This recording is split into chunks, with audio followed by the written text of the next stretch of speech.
Radio Universidad de Chile presenta Tras las Líneas. Conversaciones con Manuel Antonio Garretón, Premio Nacional de Humanidades y Ciencias Sociales. Programa producido por el Departamento de Sociología de la Universidad de Chile con el auspicio del Centro de Estudios de Cohesión y Conflicto Social COES y que cuenta con el financiamiento del Fondo de Fomento de Medios de Comunicación Social del Gobierno de Chile y del Consejo Regional.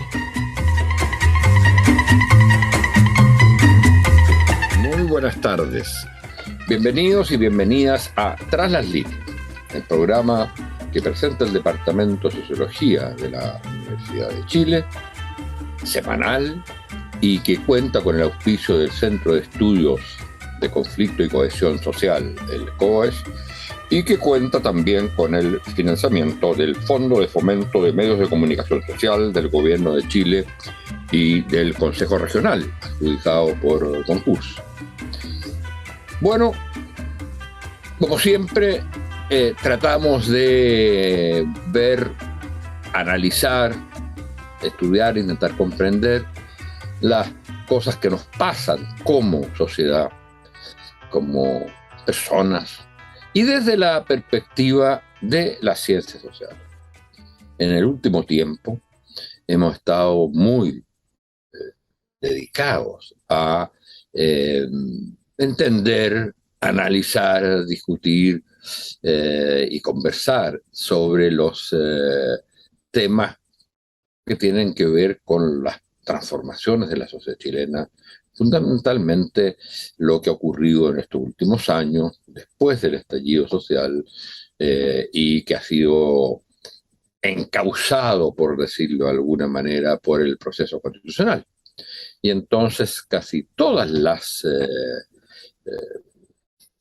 conversaciones de estos últimos meses han estado centrados sobre eso. No vamos a abandonar esa preocupación porque el país sigue viviendo un proceso que además, por más que se haya interrumpido o retrocedido, en fin, sigue viendo ese proceso. Y además estamos en el mes de octubre, donde uno podría decir, como en alguna novela, allí comenzó todo. Ahí está el origen de todo, lo cual tampoco es cierto, porque el estallido de octubre hay que entenderlo también como parte de un proceso mayor que ya había tenido antecedentes en otras movilizaciones. Pero hoy día vamos a hablar de una cosa enteramente distinta, y que tiene que ver con transformaciones más profundas de nuestra sociedad, o alguien podría decir también problemáticas diferentes de nuestra sociedad, que tienen que ver menos con la configuración político-institucional o socioeconómica, y que tiene, aunque tienen consecuencias socioeconómicas, lo que vamos a hablar, tiene que ver más con una dimensión de la sociedad. Uno podría decir una dimensión de toda sociedad, pero que también es una parte de ella, que tiene que ver con lo que se llama la vejez, los adultos mayores, o se les pueden dar muy distintos nombres. Todos sabemos que se vive un proceso, en el caso chileno, bastante agudo, de envejecimiento de la población. Eso tiene consecuencias. Tiene consecuencias para la sociedad misma. Una sociedad en que la población, un porcentaje significativo de la población, son adultos mayores y va a seguir creciendo, y no se hace cargo de ese cambio demográfico. Es lo mismo que una sociedad que no se da cuenta que en un momento pasó de ser de una sociedad de niños, fundamentalmente, por la cantidad de niños que había, a una sociedad de jóvenes. Y eso es un cambio muy brutal, de los 50 a los 60. Y después, más adelante, es una sociedad de adultos. Y hoy día nos estamos acercando, no somos una sociedad de adultos mayores, somos una sociedad en que los adultos mayores tienen un porcentaje que va a seguir creciendo muy importante. Entonces la pregunta es, bueno, ¿qué significa eso desde el punto de vista de la sociedad misma? Y segundo, es que esta población, este sector de la población, tiene problemáticas distintas. Que hacen que no sean lo que uno llamaría, y es complicado hablar así, la problemática normal. La problemática normal sería la de los adultos mayores, porque por un lado están los niños, y los niños requieren tratamiento especial, tienen instituciones especiales, existen escuelas y, digamos, el sistema educacional está hecho de alguna manera para ellos. Para los adultos en general y adultas, está el trabajo, las instituciones del trabajo. ¿Por qué está para los adultos mayores? Pasan a ser entonces un sector segregado, un sector distinto que no es lo normal y por lo tanto hay que incluirlo como si fuera algo diferente. Bueno, ese es el tipo de planteamientos que hay y a su vez está el tema más que tiene que ver con la problemática de los adultos mayores en cuanto tal, para ellos. Cómo viven esa parte de la vida. La viven de manera distinta. Quizás el tema del trabajo, sí, pero respecto a los otros aspectos de la vida, lo viven de manera distinta. Hay algo, hay una cultura o no de los adultos mayores. ¿Y qué problema tiene esa vida? Bueno, para conversar de esto, hemos invitado a una gran especialista en estos temas, una doctora en psicología y que es, aunque no sea el título del doctorado, pero que es especialista en el tema de la vejez o adultos mayores y que se le denomina psicogerontóloga. Y es una de las grandes especialistas en este tema en Chile. Ha trabajado en las encuestas nacionales sobre el tema de la vejez y su preocupación central ha sido el tema de la salud mental de los adultos mayores. Ella es Daniela Mala, profesora titular de la Universidad de Chile, doctora en psicología y magíster en antropología y desarrollo de la misma universidad, es psicóloga clínica, o sea, psicóloga dura. Pueden al término de este programa llamar para pedir una consulta y tendrán una rebaja por parte de este programa. No, todo eso es broma. Y se dedica a la psicoterapia, como decía, con adultos mayores y su familia. Es investigadora asociada del Centro de Geronciencia, Salud Mental y Metabolismo y miembro del Centro Interuniversitario de Envejecimiento Saludable. Muchas gracias, Daniela, por estar con nosotros. Es un agrado y honor tenerte aquí para hablar de estos temas.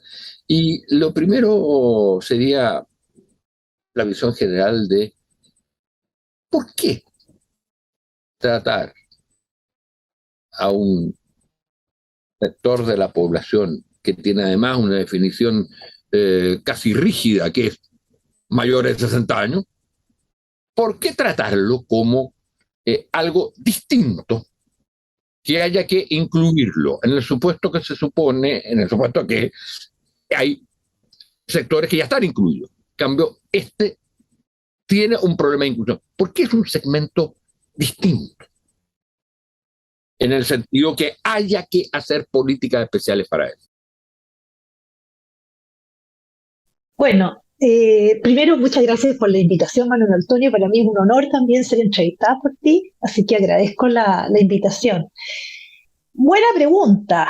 ¿por qué habría que hacer algo especial para incluirlo? La verdad es que yo creo que, a ver, dos cosas. Yo creo que, bueno, esto tú lo manejas mejor que yo como sociólogo, pero la inclusión, o sea, estar incluido o no incluido no es un fenómeno unívoco, digamos, único, cerrado. Hay personas que tienen una gran participación, por ejemplo, en la esfera familiar, que tienen redes de apoyo, que participan en la comunidad, en los clubes de adultos mayores, etcétera, pero que están completamente fuera, a lo mejor, de, qué sé yo, el sistema de salud. Les cuesta mucho acceder al sistema de salud y en ese sentido están excluidos. Y los adultos mayores pueden estar más o menos incluidos en distintos ámbitos, al igual que el resto de la sociedad. Lo que pasa es que, y aquí viene la segunda cosa, ¿qué nos pasa con la vejez, con la población mayor? Que yo creo que estamos enfrentando un fenómeno que es nuevo. Es decir, el envejecimiento poblacional evolutivamente es un fenómeno muy joven en nuestra especie. Personas mayores o viejos, ojalá le perdamos el miedo a la palabra, viejo sea más años nomás, punto. Las personas mayores o las personas viejas han existido siempre, pero antes la vejez era el patrimonio de unos pocos. Los que llegaban por la genética, por la vida que habían tenido, etcétera, llegaban a edades un poco más tardías, pero la mayoría se moría antes. La mayoría de las muertes eran de los niños. Esto de que no es natural que se mueran los niños, eso es ahora. Antes lo natural, la gente tenía 6 hijos, se le morían 4. ¿Ya? Así es, exacto. En cambio ahora, salvo que a uno lo atropellen en la esquina, la gran mayoría de la población va a llegar a la vejez. Y además vamos a estar en esa etapa mucho tiempo. La vejez puede durar 20, 30 años, depende cómo la definamos. Entonces, eso es completamente nuevo. Tenemos un nuevo segmento poblacional que obviamente tiene sus propias demandas, tiene también las mismas demandas que los segmentos más jóvenes. Por ejemplo, tener una vida afectiva gratificante, eso no tiene edad, eso puede ser a cualquier edad. Pero además hay ciertas demandas que pueden ser mucho más específicas, como por ejemplo toda la temática de la dependencia o toda la temática del sentido, que es uno de los tremendos desafíos que enfrentamos. Es decir, una cosa es cómo ayudamos a que las personas mayores mantengan mayores niveles de autonomía e independencia, que es una problemática más propia de ese segmento, ¿no es cierto?, donde se produce mayor cantidad de dependencia, ya sea por problemas físicos o psíquicos, como las demencias. Pero también tenemos otros problemas, como por ejemplo, que yo lo escucho, o sea, esto yo no lo estoy inventando, son cosas que yo escucho, lo escucho a las personas que me van a ver. ¿Para qué estoy acá? Soy un puro cacho. Lo único que hago es fregar, o tengo terror a ser dependiente, echarle a perder la vida a toda mi familia, a todos mis hijos. Bueno, esas preguntas se repiten mucho más ahora que antes. Y una cosa que es importante, porque eso es clave, es lo último. Eso es lo que, más allá de la cuestión biológica, bioetaria, digamos, lo que definiría la vejez es esta como percepción, potencialidad, por decirlo así, de ausencia, de carencia de relevancia, de sentirse que ya no. Y eso sería una definición, yo creo, muy, muy potente de la vejez, tal como uno podría definir a los niños, además del problema que van entre tal edad y cual edad, por algunos rasgos psicoculturales centrales. Entonces, el de la vejez sería esta sentimiento de ir perdiendo lazos y significación. Desgraciadamente se produce bastante lo que tú dices, pero no tendría por qué ser así. Ese es el punto. Ser una persona adulta mayor o una persona vieja muchas veces tiene esa sensación o es tratada de esa forma, más que basado en evidencias, es por puro prejuicio, por pura visión estereotipada de lo que hemos llamado un viejismo, edadismo, ¿no? Una mirada a la adultez mayor, una mirada a la vejez cargada de estereotipos negativos y que se traduce en actos discriminatorios a las personas simplemente porque son viejas. Entonces hay personas que son marginadas, hay personas que no son, digamos, incorporadas o que pueden seguir participando en ciertos espacios simplemente por la edad que tienen. Eso es una forma de discriminación, no tendría por qué ser así. pero a ver, es que ahí hay un problema que es bien complicado, no me quiero meter Es que es en complicado. Honduras Es complicado. sociológicas, digamos, de otro tipo. Pero mira, el problema es que, ¿qué hace que, más allá de la cuestión de la edad y de problemas que tienen, llamémosle, físicos, ¿eh? Sí, O mentales, pero biológico. que Sí, tienen que ver con pérdida de capacidades, con cierta pérdida de capacidades. Ya. Fuera de eso, lo que es, eh, lo que es propio de la vejez, fuera de eso, es que no trabajas, teóricamente.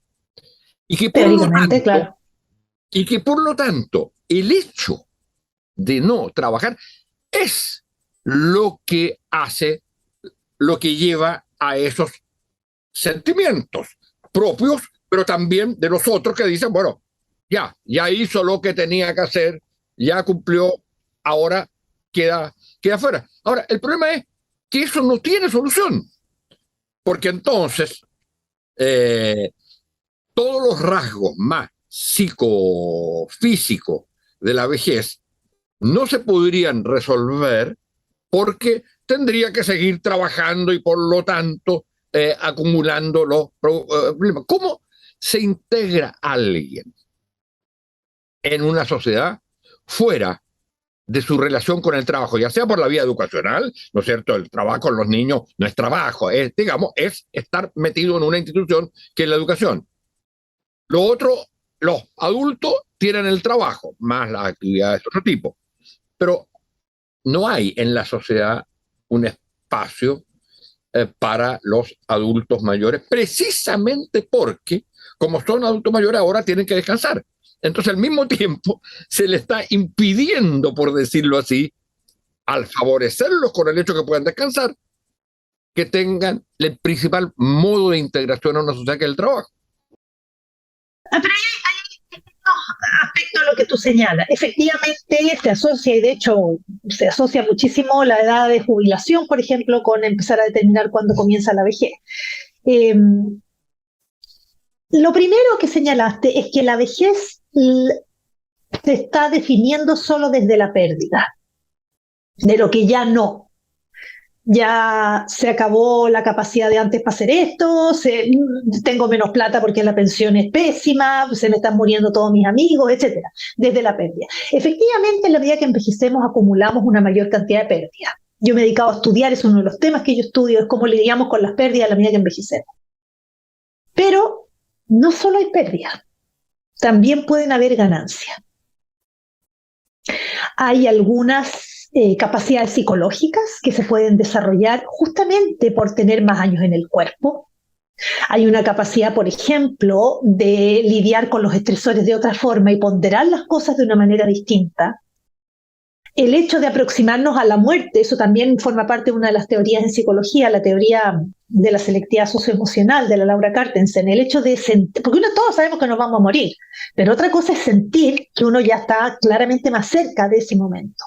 Y esa aproximación a la muerte muchas veces nos ayuda a ponderar las cosas de una manera distinta, y de hecho es sorprendente que muchas personas mayores, a pesar de todo el viento en contra que tienen, sostienen buenos niveles de satisfacción con la vida, y eso a nivel internacional y a nivel nacional. Entonces uno se pregunta, claro, sí, hay muchas pérdidas en la vejez, pero ¿cómo es que la gente logra?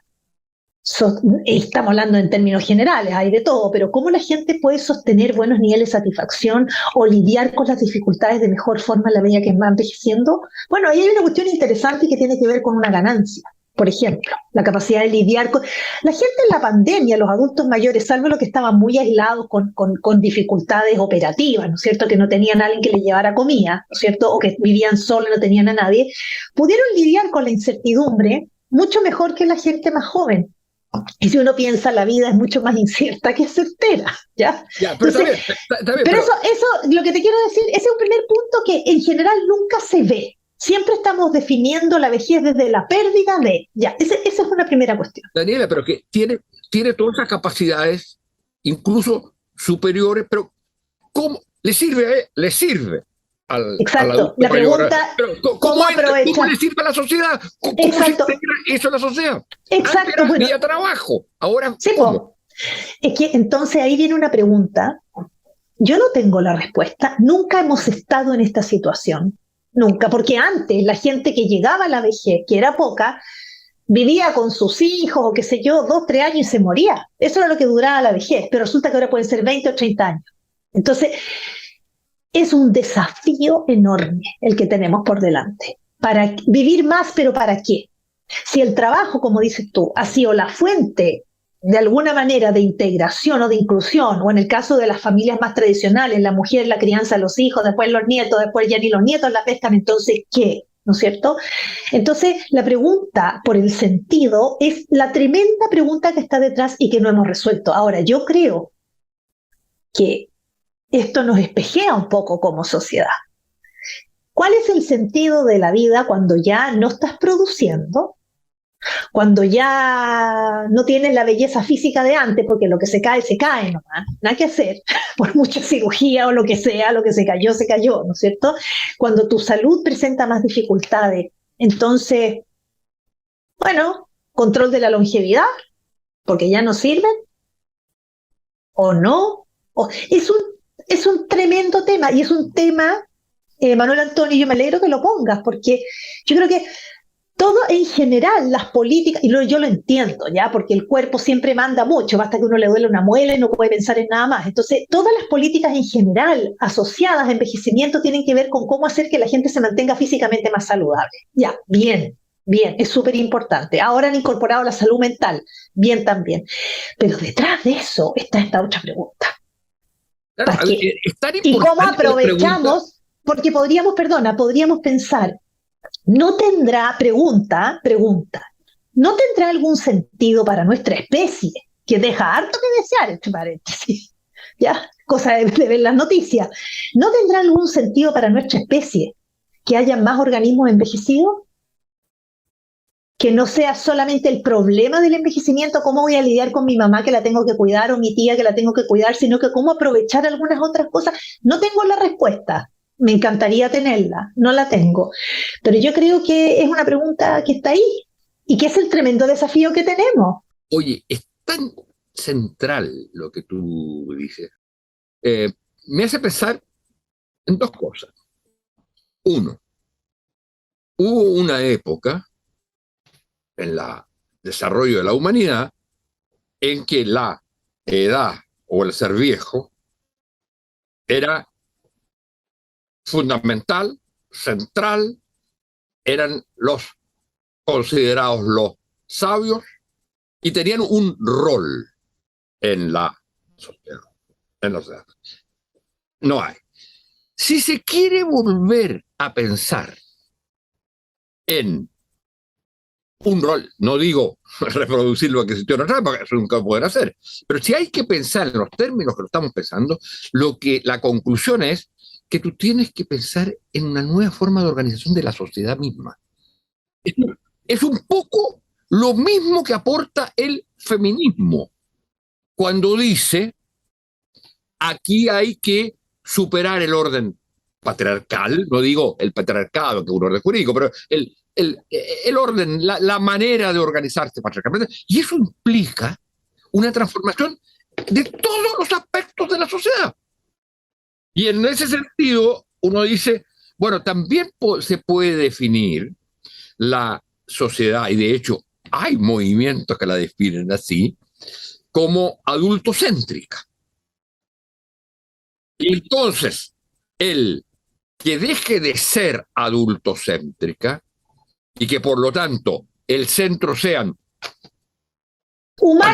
tanto niños como viejos, niños, niñas y viejos y o adultos, persona céntrica, claro. que no tenga ese Exacto. centro, Exacto. implica una forma de organización de la sociedad enteramente distinta. Es bien posible, claro que sí. O sea, esto es una revolución, es un tsunami, es una cuestión, y que ha sido así como por debajo, así, como un tsunami, cuando entra lento pero cambia todo. Acá también, esto nos implica, sí, por eso digo, yo creo que la vejez nos espejea como sociedad. ¿Dónde estamos poniendo lo más importante? ¿Qué pasa cuando perdemos eso que creemos que es lo más importante, siendo que es tan frágil, ¿no? El cuerpo es frágil, la salud es súper frágil, el prestigio, la fama es súper frágil también. Claro. Entonces, No, ¿será lo más importante? No sé, claro. no sé. El prestigio y la sensación, ¿cómo es la frase de Rubén Darío? El dolor de no haber sido. Ay, no me acuerdo. Mi memoria es. Sí, En el fondo, la sensación de la pérdida que ya no se es, exacto. y ya no se es lo que se fue, pero está bien, eso implica sensación. Pero al no ser lo que se fue, ya no se es, porque ya no hay una existencia, la sensación de que ya no se es, y que por lo tanto, lo más cercano al no ser es Es la muerte. la muerte. Exacto, la muerte. Bueno, muchas personas mayores viven lo que uno podría llamar una suerte de muerte social, ¿no? Que la falta de rol, la falta de... Exacto. Ahora, Bueno, pero fíjate antiguamente... que hay una Sí, definición sociológica de un gran sociólogo que definía, desde el punto de vista sociológico, la muerte es la pérdida de todo lazo. Y la vejez, no solo como antesala de la muerte, sino que en sí misma, uno de sus rasgos es no la pérdida de todo lazo, porque eso sería la muerte, pero de la pérdida de lazos que den sentido. bueno, claro, eso pasa. Y yo te diría que una de las... Yo siempre digo, esta es la otra pandemia. Una fue el COVID, pero en las personas mayores la pandemia de la soledad es la tremenda pandemia. Eso también está estudiado, o sea, la sensación de soledad va aumentando con los años. Se va muriendo la gente cercana, otra está más lejos, más distante, más difícil movilizarse, lo que tú quieras. Y esa es una tremenda, tremenda problemática para la que tampoco tenemos una buena respuesta como sociedad, porque no se le puede pedir todo a la familia de origen. Eso va a ser cada vez más difícil. La familia cambió su estructura, cambiaron sus funciones, ya no es la mujer que está en la casa mientras el marido sale a trabajar y esa que hace cargo de los niños y de todas las personas mayores de la familia y un montón de tías que también viven ahí. Y eso ya no es así, digamos, para algunas personas todavía es así, pero para la mayoría no es así. Cada vez más hay gente que no se empareja de manera estable, o que no tienen hijos, o que no tienen nietos, o tienen, pero los ritmos de vida son otros. Entonces, la familia nuclear no le da el ancho, la posibilidad de hacerse cargo de todas las necesidades afectivas de las personas mayores. Y no hemos podido todavía reemplazar eso. Ahora, si tú hubiera un ministerio de de la Hay un tercera edad, servicio, sí, una, hay un servicio, sí, ya, pero si hubiera, digamos, no, a sí, ver, querido. ¿cuáles serían las dos o tres cosas que te parecen fundamentales que habría que hacer?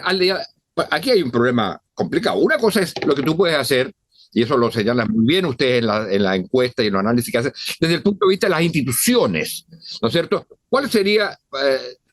Hay una cosa importante que sería la respuesta de las instituciones, pero otra cosa es, eso no basta.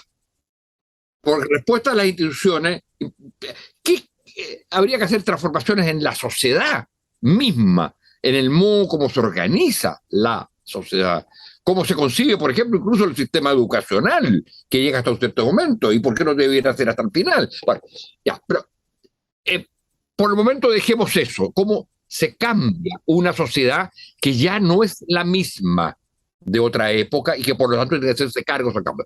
Pero desde el punto de vista ya más institucional de lo que llamamos la política pública.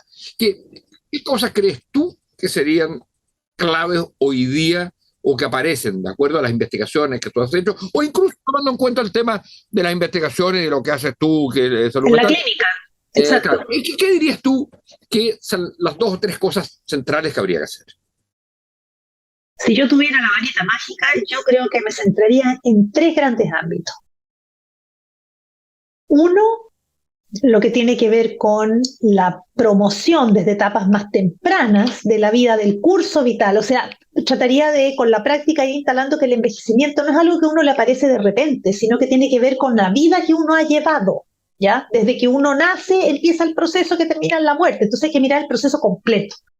Entonces yo tendría una política que tenga que ver con la conservación y la mantención de buenos niveles de salud, pensando en que cuando una persona es adulta mayor, las patologías físicas de verdad le pueden hacer la vida cuadritos a la persona y a su familia, ¿ya? Es decir, tener una buena condición de salud, hacer actividad física y todas esas cuestiones aburridas que a uno le dicen siempre, la verdad es que es fundamental para una calidad de vida óptima o buena en las últimas etapas. O sea, el ideal sería lo que se llama comprimir la morbilidad hasta momentos antes de morir. No que uno se pase 20 años enfermo y mal, sino que simplemente en algún minuto se fue a dormir y se murió. Eso sería el ideal, ¿no es cierto? Ahí hay un punto. Entonces, ese es un punto. Sí, pero sí. Para quedarnos en ese, que como consecuencia. Okay. No, quiero que veamos lo otro. Pero la consecuencia de eso, inmediata, digamos, sería, si eso se piensa así, tú tienes que incluir en lo que es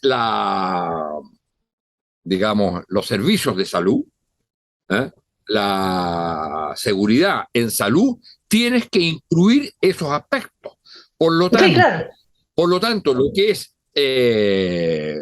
digamos, ejercicio físico, todos esos aspectos. Sí, claro, todo lo prevención. No solo cuando estás enfermo, o sea... No, de antes. El servicio, claro, los servicios el servicio que da la sociedad, el Estado a la salud, no es solo cubrir enfermedades. No, es decir, debería ser parte de la política educacional. El cabro chico tiene que saber que va a estar a lo mejor viviendo hasta los 90, 95 o 100 o más años. Eso tiene que estar instalado en nuestra cultura. No, pero además tú tienes que tener derecho a la prevención. Exacto, a todo lo que tenga que ver con medicina preventiva. Deporte y educación y salud física, tener salud física, aunque no tengas enfermedades y que eso no sea de costo tuyo.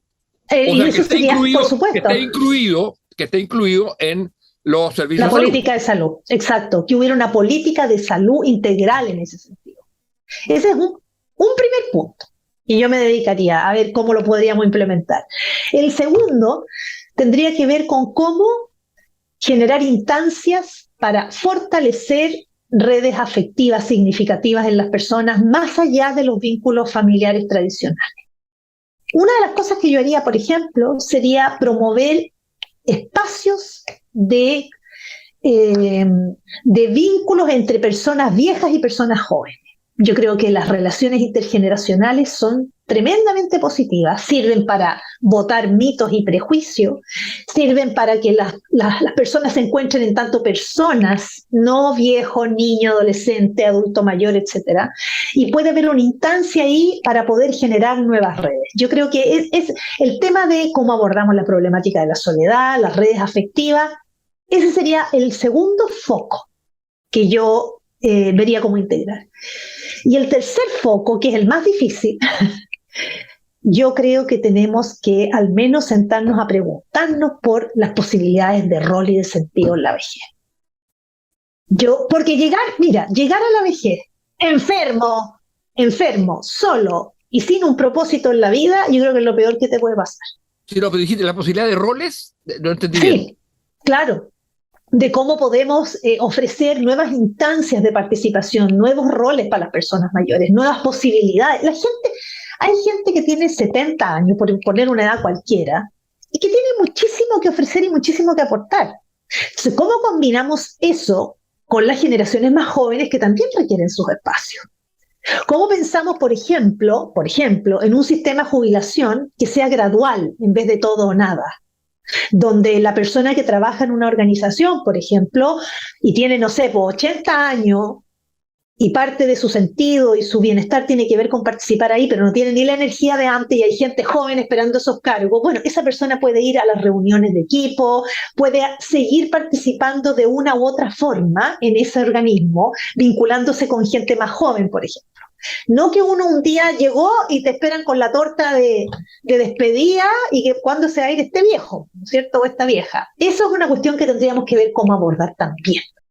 Daniela, fíjate que esto último, y tenemos que ir cerrando, tiene una importancia enorme, por lo menos quizás sea una cosa como muy personal, pero cuando uno piensa, por ejemplo, en el trabajo en las universidades, ¿Sí, ¿por claro. qué a un profesor de una cierta edad que ha estado haciendo clases durante toda su vida actualmente a alumnos que podrían ser sus nietos, y que por lo tanto no les interesa nada lo que está diciendo este viejo, Claro. ¿por qué lo vas a obligar o a jubilar o a tener que seguir haciendo eso y no rebajarle el sueldo porque haga Por una cosa, ejemplo. sino precisamente dar oportunidades, que esos cursos o que esas actividades las vaya tomando nueva gente, pero que esto no signifique abandono del trabajo en la universidad. Exacto. Jubilarse. Y entonces el aporte que puede hacer, y eso yo creo que en todos los campos, estoy poniendo el ejemplo de la universidad, que es el que conozco más, pero en todos los campos tú puedes encontrar que esta persona a esta edad puede hacer, si quiere, otro aporte, y eso no significa que tenga que dejar el trabajo o que se le tenga que disminuir el sueldo. Y con eso cubres dos de estos tres puntos. Cubres el tema no es que lo cubras, sino que abordas, aunque sea de inicio, el tema del sentido y el propósito y el tema de los vínculos. Porque hay gente que se va para su casa y perdió todos los vínculos. El tipo que todas sus amistades eran los compañeros de trabajo se va para su casa y no sabe qué hacer, ¿no? Y la señora empieza a enojarse porque le viene a desordenar las cuestiones. Entonces, eso es una cuestión que uno podría empezar a pensar. O sea, requerimos, a mi juicio, abordar esas tres cuestiones. Bueno, mira. Entre otras, pero al menos esas tres. Muchas gracias por abordar los temas más allá de tu estricta especialidad de salud mental y poder haber dado esta visión general, digamos, de un tema, de un problema que como sociedad tenemos que enfrentar en conjunto y que no y que siempre se tiende a pensar como problemas. Sí, no el problema. Y no como una manera de estructurar la sociedad de manera distinta. Cambiemos la palabra el problema del envejecimiento por el desafío del envejecimiento. Exactamente. De la misma manera como uno hablaba del desafío de la paridad de género, por ejemplo, como uno hablaba del desafío ecológico, es decir, obliga a pensar nuevas formas de organización social. Exacto. Bueno, muchas gracias, Daniela. Y gracias a ti. Un gusto. Gracias a ustedes, señoras y señores auditores y auditores. Radio Universidad de Chile presentó Tras las Líneas. Conversaciones con Manuel Antonio Garretón, Premio Nacional de Humanidades y Ciencias Sociales. Programa producido por el Departamento de Sociología de la Universidad de Chile con el auspicio del Centro de Estudios de Cohesión y Conflicto Social, COES, y que cuenta con el financiamiento del Fondo de Fomento de Medios de Comunicación Social del Gobierno de Chile y del Consejo Regional.